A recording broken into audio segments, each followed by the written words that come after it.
সরকারের সঙ্গে আলোচনা করেই ঠিক হবে নির্বাচনের দিনক্ষণ। 2 মাস আগে দেওয়া হবে তফসিল। ঘোষণার আগে 18 বছর হলেই ভোট দেওয়ার সুযোগ দিতে চায় ইসি। যখন সরকারের সাথে কথা হবে যে ওনারা কি আলোচনা করেছেন, আমরা তো নিশ্চয়ই একটা ওনাদের ভাগ বুঝতে পারবো, বুঝে তখন একটা তারিখ যখন যায় সেটা করবো।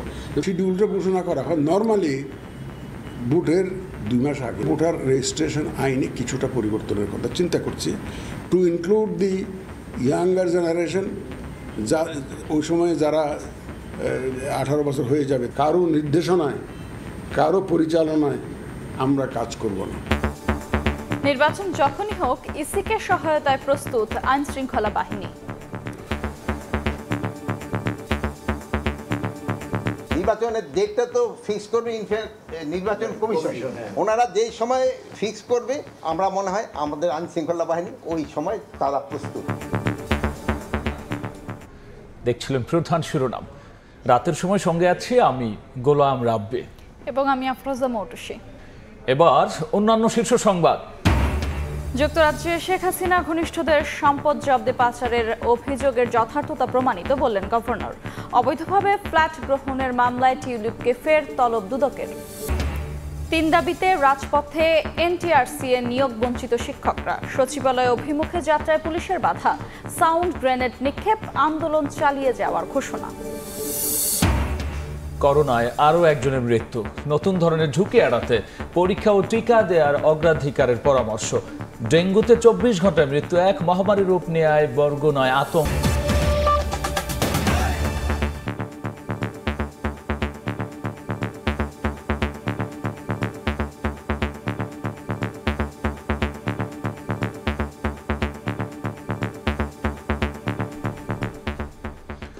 সরকারের সঙ্গে আলোচনা করেই ঠিক করা হবে ভোটের দিনক্ষণ, আর তার 2 মাস আগে দেওয়া হবে তফসিল। একথা বলেছেন প্রধান নির্বাচন কমিশনার এএমএম নাসির উদ্দিন। কোনো দলের হুকুমে নির্বাচন কমিশন কাজ করবে না বলেও এ সময় সাফ জানিয়ে দিয়েছেন তিনি। তফসিলের আগে যাদের বয়স 18 হবে তাদেরকেও ভোটার হিসেবে অন্তর্ভুক্ত করতে চায় নির্বাচন কমিশন।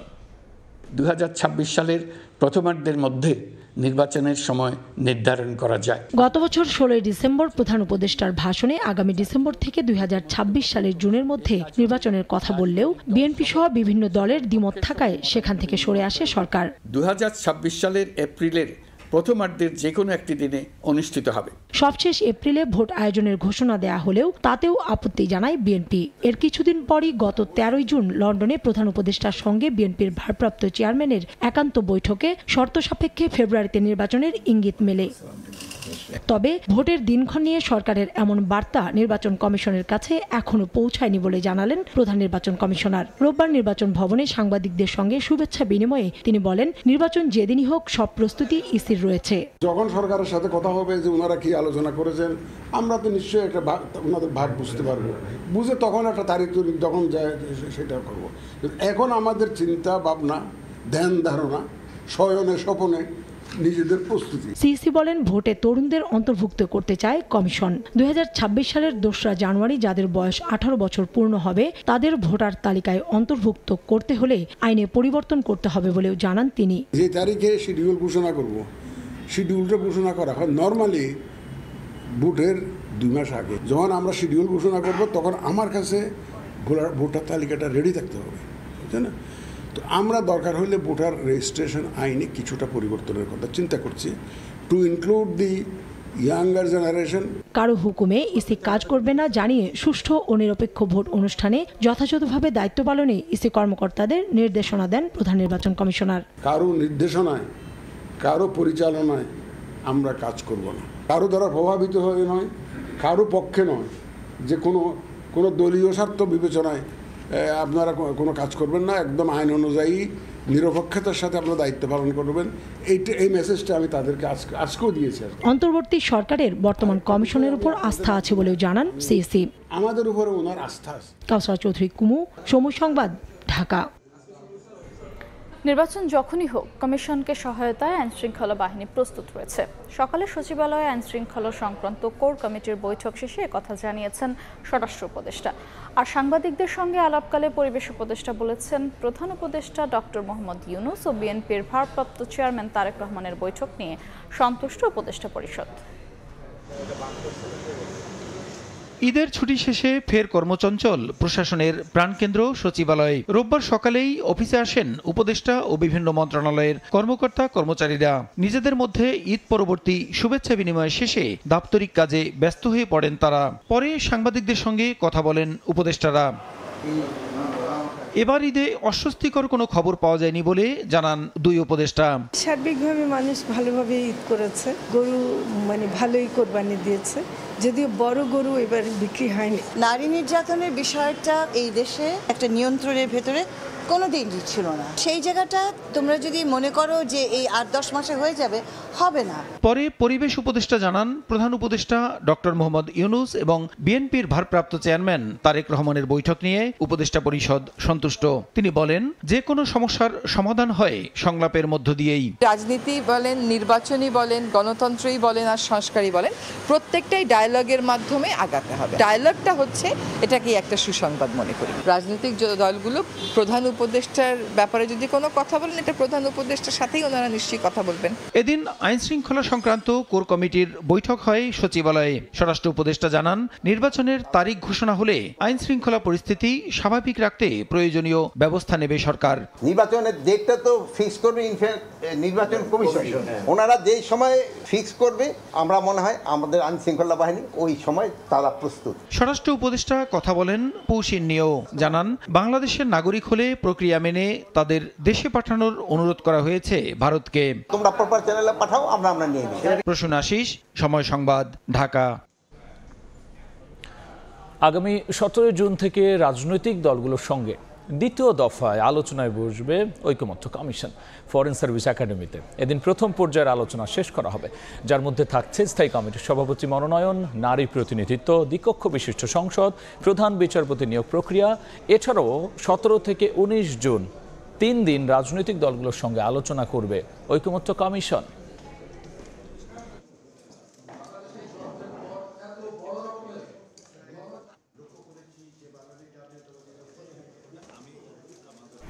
আগামী সংসদ নির্বাচনে 100 আসনে নারীর সরাসরি নির্বাচনের দাবি জানিয়েছে নাগরিক কোয়ালিশন। ধাপে ধাপে নারী প্রার্থীর সংখ্যা 50% উন্নীত করতে দলগুলোর প্রতি আহ্বান জানিয়েছে প্ল্যাটফর্মটি। বিকেলে রাজধানীতে এক সেমিনারে উঠে আসে এসব কথা। তবে সংসদে নারী প্রতিনিধিত্ব বাড়ানোর জুৎসই পদ্ধতি কী হবে তা নিয়ে বিতর্কে জড়ান নির্বাচন ব্যবস্থা ও নারী বিষয়ক সংস্কার কমিশন প্রধান। রাজনীতিতে নারীর ক্ষমতায়ন আর সংসদে প্রতিনিধিত্বের জুৎসই পদ্ধতি নিয়ে বিতর্ক দীর্ঘদিনের। পরিসংখ্যান বলছে, জাতীয় নির্বাচনে নারী প্রার্থীর সংখ্যা এ যাবৎ কখনোই 5% পেরোয়নি। আবার সংরক্ষিত 50 আসনে নারীরাও মনোনীত হচ্ছেন পরোক্ষ ভোটে। রোববার রাজধানীর ডেইলি স্টার ভবনে সংসদে সরাসরি ভোটে নারী প্রতিনিধিত্ব নির্বাচন, প্রয়োজনীয়তা, চ্যালেঞ্জ ও সমাধান শীর্ষক আলোচনা সভার আয়োজন করে নাগরিক কোয়ালিশন। সভায় রাজনীতিবিদ, অধিকার কর্মী, নাগরিক সমাজের প্রতিনিধি, নির্বাচন বিশেষজ্ঞ সহ অংশীজনদের কথাই উঠে আসে নারীর ক্ষমতায়ন আর জনগণের প্রতি দায়বদ্ধতা নিশ্চিতে সরাসরি ও সার্বজনীন ভোটে নির্বাচিত করতে হবে নারীদের। জাতীয় নির্বাচনে নারী প্রার্থী বাড়াতে রাজনৈতিক দলগুলোকে আইনি বাধ্যবাধকতায় আনার পরামর্শ দেন কেউ কেউ। আপনি যেই যতজনকেই দেন না কেন, তাদের অবশ্যই প্রত্যক্ষ ভোটে নির্বাচিত হতে হবে। এই দ্বিতীয় একটি বিষয়ের প্রতি আমার মনে হয় যে পরিষ্কারভাবে আমাদের ঐকমত্য আছে। তবে সংসদে নারীর প্রতিনিধিত্ব বাড়ানোর জুৎসই পদ্ধতি কি হবে তা নিয়ে বিতর্কে জড়ান নির্বাচন ব্যবস্থা সংস্কার কমিশন ও নারী কমিশনের প্রধান। দ্বৈত প্রতিনিধিত্ব হলে যে সমস্যা হলো, ওই যে আমাদের গ্রাম বাংলায় যে কথা আছে, এক ঘরে দুই পীর হইতে পারে না। এবং এখনই কিন্তু এই যে আমাদের যে বর্তমান পদ্ধতিটি আছে, অনেক জায়গায় কিন্তু আমাদের সাধারণ আসনে যারা সংসদ, তারা কিন্তু নারীদেরকে যেতেই দেয় না। এবং আমরা বলছি যে ঘূর্ণায়মান পদ্ধতি যেটা প্রস্তাব করা হচ্ছে নির্বাচন সংস্কার কমিশনের পক্ষ থেকে, এটা একটা রিডিকুলাস প্রপোজাল। কোন মানুষটা চাইবে তার রাজনৈতিক ক্যারিয়ারকে 2 টার্মের জন্য বাদ দিয়ে দিতে? পুরুষও চাইবে না, নারীও চাইবে না। আলোচনায় বিএনপি নেত্রী শামা ওবায়েদ বলেন, দ্বৈত প্রতিনিধিত্ব সংসদীয় আসনে জটিলতা বাড়াতে পারে। দ্বৈত প্রতিনিধিত্ব একটা আসছে, একটা এটা actually problematic. It is not possible, it is not practical. এটা একটি যে কোনো একটা নির্বাচনী এলাকায় গন্ডগোল আরো বাড়াবে। সেমিনারে আগামী নির্বাচনে 100 আসনে নারীর সরাসরি নির্বাচনের দাবি সহ 4 দফা প্রস্তাব তুলে ধরে নাগরিক কোয়ালিশন। সরকার থেকে মনিটর করা হবে। ফারুক ভিয়া, রবিন, সময় সংবাদ, ঢাকা। শেখ হাসিনার ঘনিষ্ঠজনদের 26 কোটি পাউন্ডের সম্পদ জব্দ করেছে যুক্তরাজ্য। আর এতেই প্রমাণিত হয় পাচারের অভিযোগের যথার্থতা রয়েছে। তবে পাচারের অর্থ উদ্ধারে আদালতের বাইরে কোনো সমঝোতা হবে কিনা সেই সিদ্ধান্ত নেবে সরকার। বিকেলে বাংলাদেশ ব্যাংকে সংবাদ সম্মেলনে কথা জানিয়েছেন governor doctor Ahsan H Mansur. এ সময় নিজের বিরুদ্ধে ওঠা অভিযোগ সম্পর্কে গভর্নর বলেছেন, টাকা পাচার করেছে এমন প্রমাণ কেউ দিতে পারবে না। 2009 থেকে 2023 সাল গেল প্রায় 1.5 দশকে দেশ থেকে পাচার হয়েছে 23,400 কোটি টাকা। গেল ডিসেম্বরে শ্বেতপত্রে উঠে আসে এমন তথ্য। এরই মধ্যে বাংলাদেশি নাগরিকদের 26 কোটি পাউন্ডের সম্পদ জব্দ করেছে যুক্তরাজ্য। এর মধ্যে রয়েছে সায়ান এফ রহমান ও শাহরিয়ার রহমানের 9 কোটি পাউন্ড এবং সাবেক ভূমিমন্ত্রী সাইফুজ্জামান চৌধুরী জাবেদের 17 কোটি পাউন্ডের সম্পদ। গেল মঙ্গলবার থেকে শুক্রবার প্রধান উপদেষ্টার সঙ্গে যুক্তরাজ্য সফর শেষে রোববার বাংলাদেশ ব্যাংকে সংবাদ সম্মেলনে ব্যাংকের গভর্নর বলেন, যুক্তরাজ্যে পাচার হওয়া অর্থ উদ্ধারে মামলা হবে। এটার মাধ্যমে দুটো জিনিস প্রমাণিত হয়। একটা হচ্ছে যে এই সম্পদগুলো আর ট্রান্সফার হবে না এবং ভবিষ্যতে হয়তো আমরা আরও কিছু সম্পদ এখানে অ্যাটাচ করতে পারবো। এটা প্রমাণ করে যে আমাদের যে ক্লেমটা, দাবিটা আছে কিছু ব্যক্তি বা পরিবারের উপর যে তারা অর্থ আত্মসাৎ করে, সেটার একটা যথার্থতা আছে। তবে পাচার করা টাকা উদ্ধারে আদালতের বাইরে কোনো সমঝোতা হবে কিনা সেই সিদ্ধান্ত সরকার নেবে বলে জানান গভর্নর। এটা একটা বিচারিক প্রক্রিয়া হবে, পৃথিবীর সব দেশেই যেটা হয়, এবং বিচারিক প্রক্রিয়ার মাধ্যমেই এটাকে সলভ করতে হবে। এবং বিচারিক প্রক্রিয়ার মধ্যে দুটো জিনিস হয়, একটা ডিপেন্ডস করে সরকারের উপর। সরকার এটাকে ক্রিমিনাল কেস হিসাবে নেবে না এটাকে সিভিল কেস হিসাবে নেবে। এ সময় দুবাইতে মেয়ের ফ্ল্যাট কেনা প্রসঙ্গে গভর্নর বলেন, বানোয়াট তথ্যের ভিত্তিতে তোলা হচ্ছে অভিযোগ। এটাকে পুরোপুরিভাবে বানোয়াট তথ্যের উপর ভিত্তি করে করা এবং পার্সোনাল অ্যাটাক এবং ক্যারেক্টার অ্যাসাসিনেশন হচ্ছে এটার মূল উদ্দেশ্য। যদি কোনো প্রমাণ থাকে যে আমি $1 পাঠিয়েছি, আপনার প্রমাণটা নিয়ে আসেন, আর লুক ইনটু যে প্রমাণের সত্যতা আছে কিনা। কাউকে আমি চ্যালেঞ্জ দিয়ে বলছি যে কেউ দেখাতে পারেন কিনা। দুর্বল ব্যাংকের সম্পদ মূল্যায়নের কাজ শেষ হয়েছে, কয়েক মাসের মধ্যেই একীভূতকরণের কাজ শুরু হবে বলেও জানান গভর্নর। ইসলামী ব্যাংকগুলো নিয়ে আমরা প্রথম পর্যায়ে শুরু করব, পরবর্তীতে এসে চলমান প্রক্রিয়া থাকবে। MS আরিফিন, সময় সংবাদ, ঢাকা। ব্রিটিশ এমপি টিউলিপ সিদ্দিককে 22 জন তলব করে ফের চিঠি দিয়েছে দুদক। অবৈধভাবে ফ্ল্যাট গ্রহণের মামলায় ঢাকার 5টি ঠিকানায় এই চিঠি পাঠানো হয়েছে। এদিকে সাবেক অর্থমন্ত্রী সাইফুর রহমানের ছেলে নাসির রহমানের বিরুদ্ধেও অবৈধ সম্পদ অর্জনের অভিযোগে অনুসন্ধান শুরু করেছে দুদক। রাজধানীর গুলশান 2-এর 11 নম্বর রোডে অবৈধভাবে ইস্টার্ন হাউজিং থেকে ফ্ল্যাট গ্রহণের মামলায় গেল মে মাসে ব্রিটিশ এমপি টিউলিপ সিদ্দিককে তলব করে চিঠি দেয় দুদক। সংস্থাটি বলছে, টিউলিপ সিদ্দিক চিঠি পাচ্ছে না বলে বিভিন্ন মাধ্যমে অভিযোগ করছে। এমন প্রেক্ষাপটে ঢাকায় টিউলিপের 5টি ঠিকানায় নতুন করে 22 জন তলব করে চিঠি পাঠিয়েছে দুদক। সংশ্লিষ্ট থানা, রেজিস্ট্রি, ডাক যোগাযোগ এবং সরাসরি দুদক কর্মকর্তারা এসব ঠিকানায় চিঠি রেখে আসবে। তিনি বাংলাদেশের নাগরিক, আপনি যে তথ্যটা দিয়েছেন সেটা সঠিক নয়। বাংলাদেশের নাগরিক হয়ে আছেন এবং সেই হিসাবেই তার এখানে বাংলাদেশে তার যে ঠিকানাগুলো রয়েছে সেই ঠিকানাগুলোতেই পত্র প্রেরণ করা হয়েছে। যেহেতু এর আগে অনেকবারই বিভিন্ন মাধ্যম থেকে আমরা জেনেছি যে তিনি এই চিঠিগুলো পাচ্ছেন না, সেই কারণে যে কয়টি ঠিকানা বাংলাদেশে রয়েছে বর্তমান এবং স্থায়ী ঠিকানা, সেই ঠিকানাগুলোতেই পত্র প্রেরণ করা হয়েছে। এদিকে বিএনপির সাবেক অর্থমন্ত্রী সাইফুর রহমানের ছেলে নাসির রহমানের বিরুদ্ধে অবৈধ সম্পদ অর্জনের অভিযোগে অনুসন্ধান শুরু করেছে দুদক। কোনো অভিযোগ যদি 80 বা তদূর্ধ্ব মার্কস পেয়ে থাকে তাহলে সেটা অনুসন্ধানের জন্য বিবেচিত হয়ে থাকে এবং যাচাই বাছাই কমিটির সুপারিশ ক্রমে কমিশনের অনুমোদনের প্রেক্ষিতে অনুসন্ধানের কাজ শুরু করা হয়ে থাকে। অনুসন্ধান চলাকালে নাসির রহমানের সম্পদ জব্দ ও ব্যাংক অ্যাকাউন্ট অবরুদ্ধ করলে সংশ্লিষ্ট কর্মকর্তাকে জানাতেও চিঠিতে বলা হয়েছে। তাসলিম তৌহিদ, সময় সংবাদ, ঢাকা। জুলাই গণঅভ্যুত্থানে পুলিশের গুলিতে রংপুরের শহীদ আবু সাইদ হত্যা মামলার তদন্ত শেষ করতে আরও 1 মাস সময় দিয়েছেন আন্তর্জাতিক অপরাধ ট্রাইব্যুনাল। পরবর্তী শুনানির দিন 14 জুলাই। এছাড়াও এই মামলার 4 আসামিকে 1 দিন করে জিজ্ঞাসাবাদের অনুমতিও দেওয়া হয়।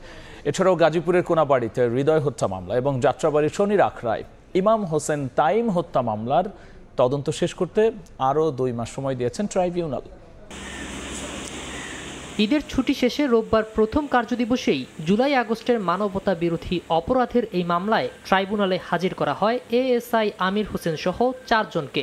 তদন্ত প্রায় শেষ পর্যায়ে জানিয়ে রাষ্ট্রপক্ষের পক্ষ থেকে 1 মাসের সময় চাওয়া হয়। এ সময় আগামী 14 জুলাই তদন্ত প্রতিবেদন দাখিলের নির্দেশ দেন ট্রাইব্যুনাল। এছাড়া 4 আসামিকে 1 দিন করে জিজ্ঞাসাবাদের অনুমতি দিয়েছেন আদালত।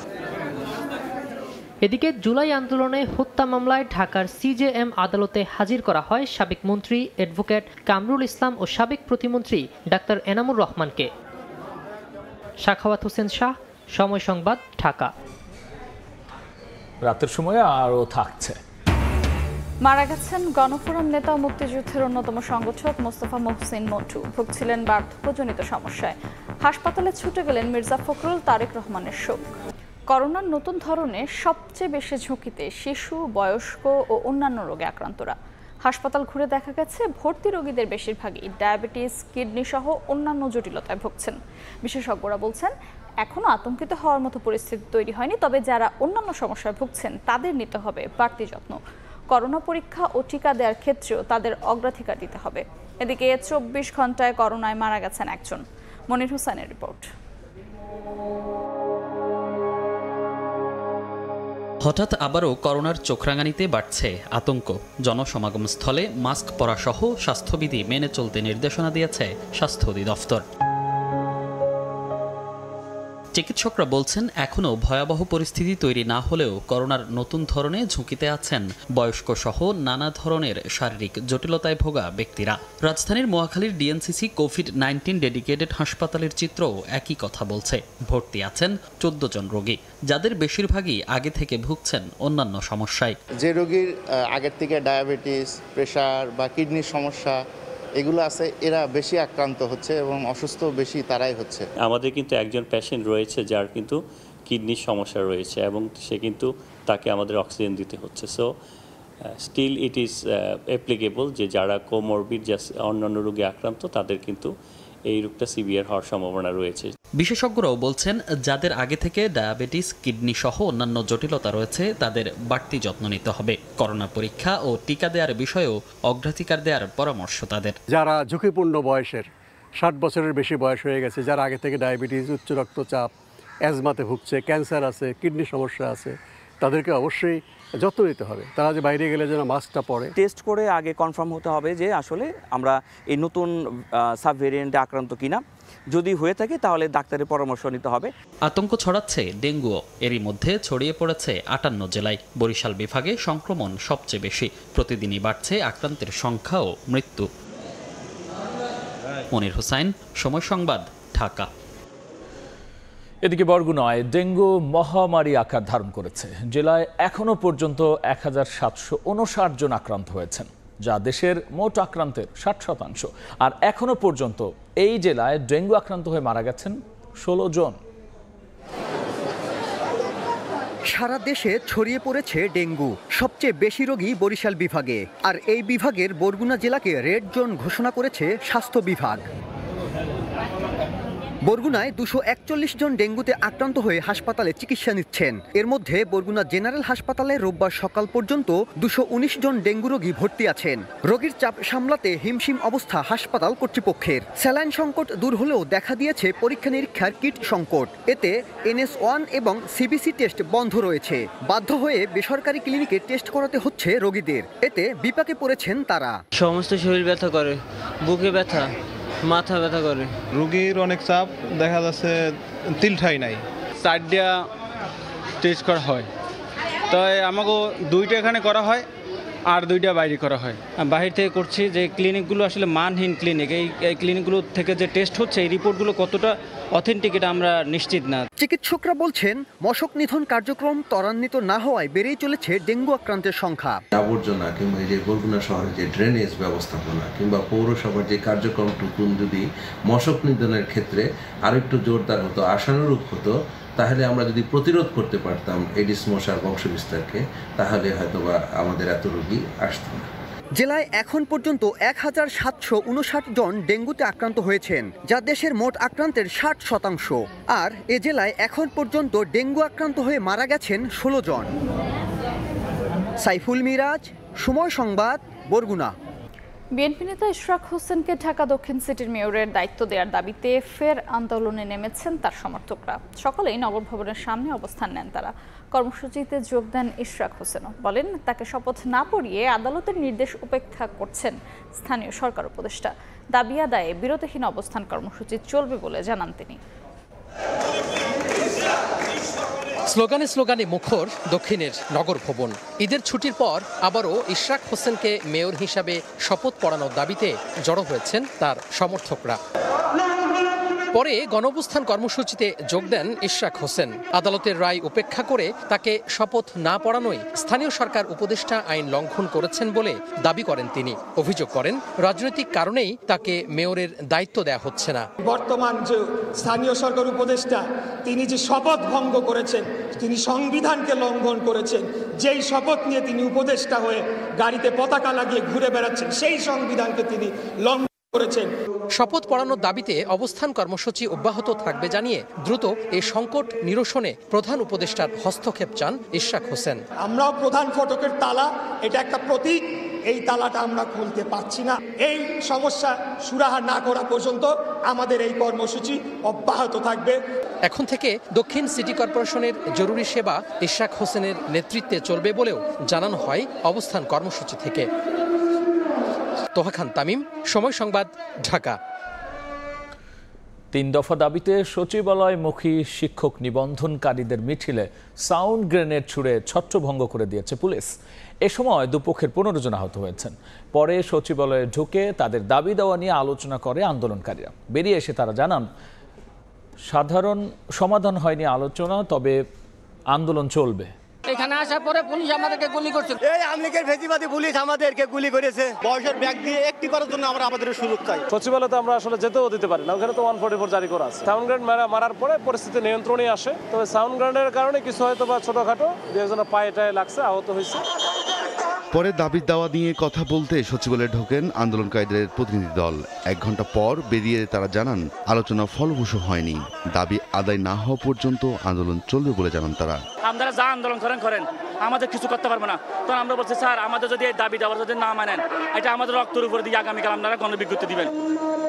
একই দিনে একই দাবিতে 1 থেকে 12তম ব্যাচের নিবন্ধিত প্রার্থীরাও অবস্থান কর্মসূচি পালন করে প্রেস ক্লাবে। 17তম ব্যাচের নিবন্ধিত প্রার্থীদের জন্য বিশেষ বিজ্ঞপ্তি দিয়ে অন্তত একবার আবেদন করার সুযোগ, 17তম ব্যাচের বিষয় নিষ্পত্তি না হওয়া পর্যন্ত ষষ্ঠ গণবিজ্ঞপ্তির কার্যক্রম স্থগিত রাখা এবং আইন মন্ত্রণালয় ও NTRC এর সুপারিশ অনুযায়ী দ্রুত সিদ্ধান্ত নেওয়ার দাবি আন্দোলনকারীদের। রাইদুল ইসলাম শুভ, সময় সংবাদ, ঢাকা। রাতের সময় আরো থাকছে। শ্রীলঙ্কার বিপক্ষে প্রথম টেস্ট সামনে রেখে গলে আনুষ্ঠানিক অনুশীলন বাংলাদেশের।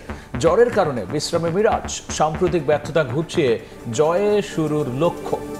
গণফোরাম সভাপতি, মুক্তিযুদ্ধের অন্যতম সংগঠক মোস্তফা মহসিন মন্টু মারা গেছেন। বিকেল 5:10 রাজধানীর একটি হাসপাতালে মারা যান তিনি।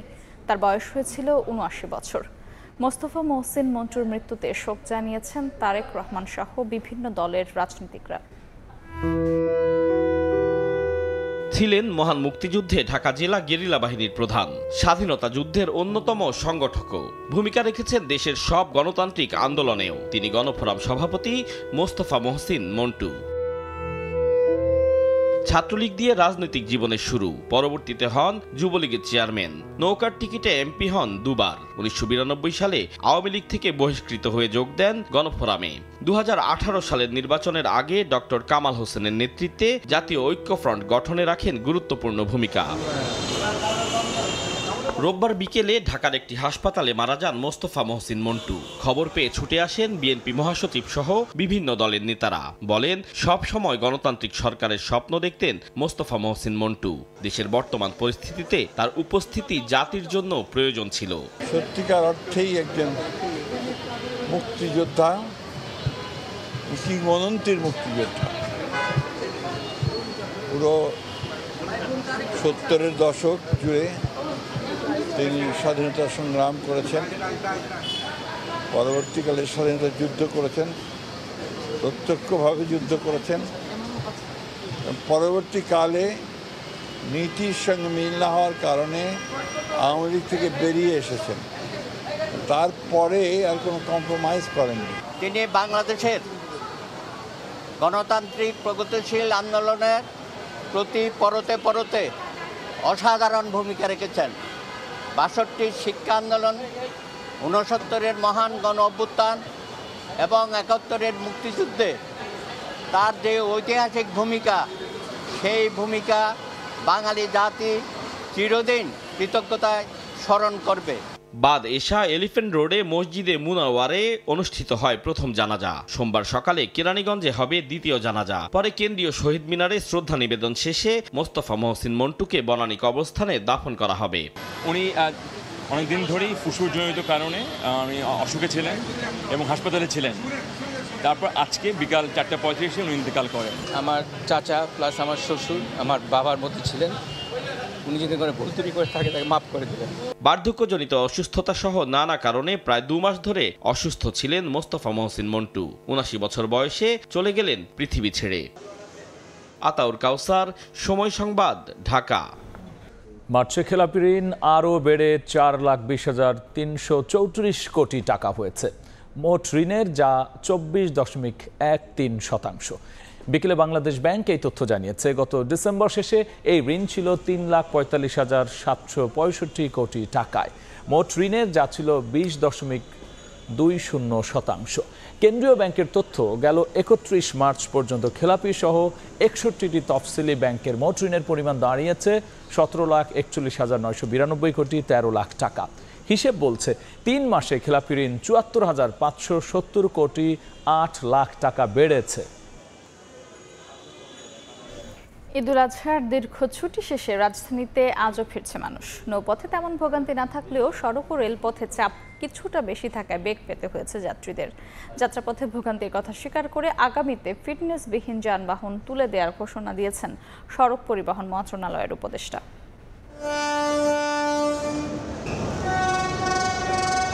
তীরে ভিড়েছে তরি, তাই কর্মস্থলের পানে ছুটে চলার চিরচেনা এই ব্যস্ততা। ঈদুল আজহার দীর্ঘ ছুটি শেষে লঞ্চে করে ঢাকায় ফেরেন দক্ষিণাঞ্চলের মানুষ। চোখের সামনে এখনো যেন ভাসছে নিড়ে রেখে আসা প্রিয়জনের মুখ। ফ্যামিলি ছেড়ে চলে আসছি, এজন্য খারাপ লাগতেছে। সবাই আনন্দ ফুর্তি করছি, এটা অনেক অনেক ভালো লাগছে। অন্যান্য দিনের তুলনায় রোববার সকালে রাজধানীর সদরঘাটে কিছুটা যাত্রী চাপ ছিল বাড়তি ভাড়ারও অভিযোগ। আর নৌপথে ভোগান্তি না থাকায় স্বস্তির কথা জানান যাত্রীরা। আগে আমরা 300 টাকায় আসতাম সব সময়, এখন সেই ভাড়া 400 টাকা। লঞ্চও প্রচুর ছিল, সাধারণ যাত্রীদের ভোগান্তি হয় না। ভোর থেকেই কমলাপুর রেল স্টেশনে আসা প্রতিটি ট্রেনে ছিল যাত্রী চাপ। চোখে পড়ার মতো শিডিউল বিপর্যয় না হলেও কিছুটা বিলম্বে পৌঁছেছে বেশ কয়েকটি ট্রেন। অফিস চালু হওয়ায় সিট না পেয়ে অনেকেই দাঁড়িয়েই আসেন গন্তব্যে। কেউ আবার জীবনের ঝুঁকি নিয়ে ভ্রমণ করেন ছাদেও। যাত্রী এত চাপ, ইঞ্জিন থেকে শুরু করে সমস্ত জায়গায় একবার যাত্রীদের ভরা, ছাদে পুরো ভর্তি ছিল। এদিকে সড়ক পথে যানবাহনের অতিরিক্ত চাপ থাকলেও ছিল না বড় ধরনের ভোগান্তি। তবে অনেক পরিবহনের বিরুদ্ধে অতিরিক্ত ভাড়া আদায়ের অভিযোগ ছিল যাত্রীদের।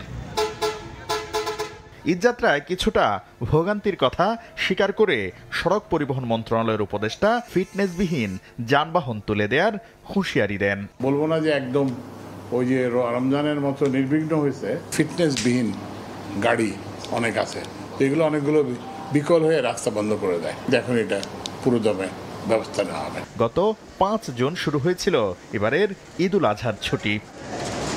শাকির আহমেদ, সময় সংবাদ, ঢাকা। 2 ম্যাচ টেস্ট সিরিজ সামনে রেখে শ্রীলঙ্কায় আজ প্রথমবারের মতো অনুশীলন করল বাংলাদেশ ক্রিকেট দল। 2 দিন আগে পৌঁছালো টানা বৃষ্টির কারণে মাঠে নামা হয়নি শান্ত বাহিনীর। দলের অনুশীলন এবং দলের উইকেট নিয়ে সন্তুষ্ট হেড কোচ। শ্রীলঙ্কার গল থেকে তারেক হাসান শিমুলের রিপোর্ট। ব্যর্থতার বৃত্ত ভাঙতে নতুন মিশনে টিম বাংলাদেশ। ঐতিহাসিক গল আন্তর্জাতিক ক্রিকেট স্টেডিয়ামের পাশেই প্রথম অনুশীলন শান্ত বাহিনীর। রঙিন পোশাকের অধিনায়কত্ব কেড়ে নেয়ার সঙ্গে সমালোচনায় জর্জরিত দল। তার মাঝেই লঙ্কা পরীক্ষার সামনে টাইগাররা। গলের উইকেট প্রচুর টার্ন থাকবে সেটা জানা ছিল। আমরাও স্পিনিং উইকেটের প্রত্যাশা করছি। আমাদের স্পিনাররা দায়িত্ব নিতে প্রস্তুত। আমাদের অভিজ্ঞ তাইজুল আছে, নাইম, হাসান মুরাদও চমক দেখাতে চায়। গেল কয়েকদিনে সবচেয়ে চর্চিত বিষয় নাজমুল হোসেন শান্তকে অধিনায়কত্ব থেকে সরিয়ে দেয়া, যার প্রক্রিয়া নিয়ে উঠেছে প্রশ্ন। যদিও কোচের মনোযোগ প্রথম টেস্ট ঘিরেই। দেখুন, যখন ক্রিকেটাররা মাঠে নামেন তখন অন্য কোনো কিছুই মনে থাকে না। তারা সবাই একটা দল হয়ে খেলে। শান্তর অধিনায়কত্ব নিয়ে এখন কিছু বলতে চাচ্ছি না। অভিজ্ঞ ক্রিকেটার হিসেবে মুশফিককে বললেন সময়টা উপভোগ করতে, ইতিবাচক ফলাফল পেতে টপ অর্ডারকেও রান করতে হবে বলে মনে করেন সিমন্স। দুদিন আগে বাংলাদেশ দল শ্রীলঙ্কায় পা রাখলেও এদিন প্রথমবার অনুশীলনের সুযোগ পেল শান্ত বাহিনী, যেখানে উইকেটের বিবেচনায় কোচিং স্টাফরা বিশেষ গুরুত্ব দিয়েছে স্পিন বিভাগে। শান্ত, মমিনুলদেরকেও দেখা গেছে হাত ঘুরাতে। সাম্প্রতিক ব্যর্থতার সঙ্গে অধিনায়কত্ব ইস্যুতে যে তৈরি জটিলতা, সেগুলো পেছনে ফেলে গলে ঘুরে দাঁড়াতে চাইবে টিম বাংলাদেশ। গল আন্তর্জাতিক ক্রিকেট স্টেডিয়াম থেকে তারেক হাসান শিমুল, সময় সংবাদ, শ্রীলঙ্কা। এবার বাবা দিবসের খবর। বাবা একটি শব্দ আর দুটি বর্ণের হৃদয়ের স্পন্দন, যার সঙ্গে জড়িয়ে আছে রাজ্যের যত আবেগ, চাওয়া পাওয়া আর নির্ভরতা। হাসি মুখে সুখ বিসর্জন দেয়া বাবা নামের বটবৃক্ষকে আলাদাভাবে স্মরণ করার দিন আজ। তবে বাবাদের জন্য ভালোবাসা প্রতিদিনই, প্রতি মুহূর্ত। সাইফুল ইসলামের ছবিতে রৌনক নিয়ন্তার রিপোর্ট। বাবা এমন একজন যার হাত ধরে হাঁটতে শেখা, পৃথিবীর কঠিন পথে নির্ভয়ে চলা। বাবা মানে অসীম স্নেহ, ভালোবাসা ও যত্ন, যার কাছে কোনো আবদারই ফেলনা নয়। বাবা একজন বন্ধু, এক বটবৃক্ষ, যার ছায়াতলে শত প্রতিকূলতার মধ্যেও সন্তানরা জিরোতে পারে পরম নিশ্চিন্তে। কুনু মিয়া, বয়স ৮০ ছুঁই ছুঁই, পানি বিক্রি করে চলে সংসার। ৬ সন্তানের এই বাবার দিন কাটে একাকিত্বে। ছেলেবেলারা বিয়া শাদী করে ওরা আলাদা থাকে। সন্তানের একটু সুখের জন্য শত কষ্ট, শত অভাবের মাঝেও যে কোনো বায়না পূরণে দিন রাত হাড় ভাঙা পরিশ্রম করেন বাবা। সারাদিন রিক্সা চালায় আসলো, যত কষ্টই লাগুক রাস্তাঘাটে, বাসায় আসলে তা লাগে না, পোলাবেন দেখলে ভালো লাগে। আমার ঠিকানা তাই বৃদ্ধাশ্রম। যে মানুষটির আঙ্গুল ধরে সন্তানের প্রথম হাঁটতে শেখা, বৃদ্ধ বয়সে সেই বাবার চাই বৃদ্ধাশ্রমে। কোনো মা বাবা সন্তানদের প্রতি কোনো বদয়া দেয় না, সর্বক্ষণ দোয়া করতে থাকে, আসবে একদিন আসবে আমার ছেলে, আমাকে নিতে আসবে। যদিও বাবাকে হারানোর কষ্টে অনন্ত শূন্যতার গল্পও আছে অনেক পরিবারে। আমাদের যাদের বাবা নেই তারা বুঝি আসলে বাবা না থাকার কষ্ট কতটুকু। বাবা নিয়ে যত কথা, যত স্মৃতি, কয়েক কোটি শব্দ দিয়েও তা পূরণ হওয়ার নয়। বাবা মায়েদের ভালোবাসবার জন্য আসলে কোনো দিবস হয় না, কিন্তু একটু বিশেষভাবে মনে করবার জন্যই হয়তো এত শত দিবস। আর অনেকেরই হয়তো কখনো বলা হয়ে ওঠেনি কতটা ভালোবাসা বাবার জন্য, কিন্তু যাদের সেই সুযোগটা এখনও রয়েছে, চলুন আজ বলে ফেলি, ভালোবাসি বাবা অনেক। রৌনক তালুকদার নিয়ন্তা, সময় সংবাদ, ঢাকা। এ পর্যায়ে শীর্ষ সংবাদ জানিয়ে দিচ্ছি আরেকবার। সরকারের সঙ্গে আলোচনা করেই ঠিক হবে ভোটের দিনক্ষণ। 2 মাস আগে দেওয়া হবে তফসিল, জানালেন সিইসি। নির্বাচন যখনই হোক, ইসিকে সহায়তায় প্রস্তুত আইন শৃঙ্খলা বাহিনী। যুক্তরাজ্যে শেখ হাসিনা ঘনিষ্ঠদের সম্পদ জব্দে পাচারের অভিযোগের যথার্থতা প্রমাণিত বললেন গভর্নর। অবৈধভাবে ফ্ল্যাট গ্রহণের মামলায় টিউলিপকে ফের তলব দুদকের।